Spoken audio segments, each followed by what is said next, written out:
भारतीय जनता पक्षाच्या अल्पसंख्याक विभागाच्या वतीनं मुंबईतील भेंडी बाजार ते क्रॉफर्ड मार्केट दरम्यान तिरंगा रॅलीचं आयोजन करण्यात आलं।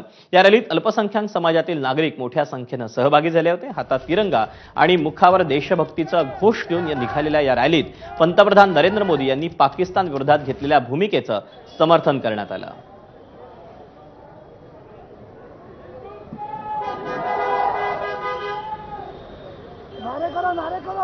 भारतीय जनता पार्टीच्या अल्पसंख्याक विभागाकडून आज तिरंगा यात्रा करण्यात येत आहे। काय सांगाल? देखिए, ये तिरंगा यात्रा एक संदेश है हमारी एकता, अखंडता, भाईचारे, गंगा जमुनी तहजीब के लिए, क्योंकि कहीं ना कहीं जिस तरह से पाकिस्तान ने पहलगाम में एक आतंकवादी हमला करवाकर और कहीं ना कहीं इस साजिश के साथ कि यहाँ पर गृह युद्ध हो, हिंदू मुसलमान आपस में झगड़ा करें, लेकिन उस सबको वो हिंदुस्तान का नागरिक समाप्त करके इकट्ठा होकर देश की एकता, अखंडता के साथ अपने मुल्क पाकिस्तान जो दुश्मन है उसको खत्म करने में लगा हुआ है।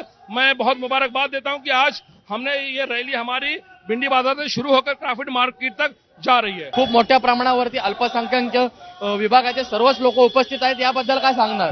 यही हमारे देश की खूबसूरती है कि कोई कितना भी हमारी एकता, अखंडता को छीन बीन करना चाहे, हमारा देश एक रहेगा। और जिस तरह से हमारी फौज ने प्रधानमंत्री नरेंद्र मोदी के नेतृत्व में अपने दुश्मन मुल्क पाकिस्तान को जवाब देने का काम किया है, उनके इस सराहनीय कदम पे पूरा देश हमारी सरकार के साथ है, हमारे फौज के साथ है। आपण बघू शकतो मोठ्या प्रमाणावरती लोक इकडे तिरंगा यात्रासाठी जमले आहेत आणि इकडे ते कुठेतरी नरेंद्र मोदी यांचं कौतुक देखील करत आहेत। कॅमेरामन हेमंत